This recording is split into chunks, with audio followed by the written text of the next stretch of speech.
அஸ்ஸலாமு அலைக்கும் வரஹ்மத்துல்லாஹி வபரகாத்தஹு. நான் நீங்கள் நேசித்த அதே மனிதன்தான். ஆனால் இப்போது இந்த குரல் மட்டும்தான் உங்களிடம் இருக்கிறது. நேற்று வரை இந்த வீட்டில் நான் நடந்தேன், சிரித்தேன், கோபப்பட்டேன், நாளைக்கு பண்ணலாம்னு எல்லாத்தையும் தள்ளி வைத்தேன். இன்று இந்த வீட்டிலிருந்து என்னை எடுத்துச் செல்கிறார்கள். நான் நடக்கவில்லை, என்னை தூக்கிச் செல்கிறார்கள். இந்த கதவுகள் ஒரு நாள் எனக்காக திறக்கப்பட்டவை. இன்று என்னை வெளியே அனுப்பவே திறக்கப்படுகிறது. அம்மா அழுகிறாங்க, மனைவி நடுங்குகிறாள், குழந்தைகள் புரியாம பார்த்து கொண்டிருக்கிறார்கள்.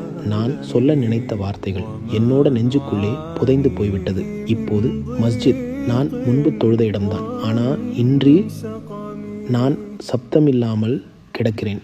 அல்லாஹு அக்பர் என்று தொழுகை ஆரம்பிக்கிறது. இந்த தொழுகை எனக்காக, என்னை காப்பாற்ற அல்ல, என்னை அனுப்ப. எல்லாரும் சொல்கிறார்கள், நல்ல மனிதன், பாவம், சீக்கிரமாக போயிட்டார்.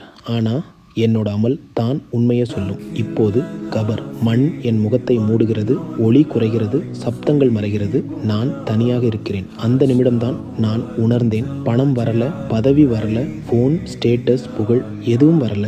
என்னோட தொழுகை மட்டும், என்னோட தௌபா மட்டும், என்னோட நல்ல அமல்கள் மட்டும். இப்போதுதான் புரிகிறது, ஒரு சஜ்தா எவ்வளவு மதிப்பானது, ஒரு கண்ணீர் எவ்வளவு கனமானது.